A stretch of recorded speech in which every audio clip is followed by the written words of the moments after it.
नमस्कार. आज आलो आम्ही मंदिरामध्ये बाबाच्या दर्शनासाठी. आज आहे 16 तारीख. आम्ही गाडी वगैरे पार्किंगमध्ये लावली आणि त्यानंतर निघालो बाबाच्या दर्शनासाठी पैदल, कारण की गर्दी भरपूर होती. त्यानंतर आम्ही पाय वगैरे धुवून घेतले आणि निघलो मंदिराच्या दिशेने. तुम्ही बघू शकता मंदिर कुठलं आहे, नक्की कमेंटमध्ये नक्की सांगा जो. त्यानंतर आम्ही बाबाचं दर्शन वगैरे घेतलं आणि त्यानंतर निघालो आम्ही त्यांच्या समाधीकडे. रांगेमध्ये लागलो. तिथं जेंट्स आणि लेडीजची लाईन वेगवेगळी होती.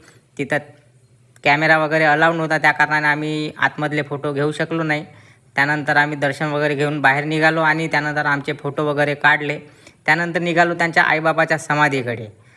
भरपूर चिखल होतं मित्रांनो, कारण की आज पाऊस भरपूर आला होता. त्यानंतर आम्ही हनुमान मंदिरामध्ये गेलो, तिथं दर्शन वगैरे घेतलं आणि त्यानंतर निघालो त्यांच्या आईबाबाच्या समाधीकडे. दर्शन वगैरे घेतलं आणि तिथून निघालो त्यांच्या पालखीकडे. पालखीचं दर्शन वगैरे घेतलं.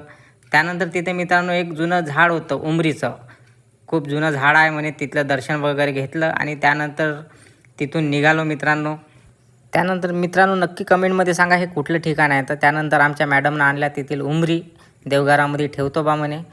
त्यानंतर मित्रांनो तिथं बघू शकता किती जोरदार भजन चालू आहे, बिलकुल जोरजोऱ्यानं भजन चालू होतं. त्यानंतर आम्ही तिथील काला मिळाला मित्रांनो. घुगऱ्या काला राहते तिथं नेहमी, दर 16 तारखेला राहते मित्रांनो. खाल्लं वगैरे. मित्रांनो कुठलं ठिकाण आहे नक्की कमेंटमध्ये सांगा.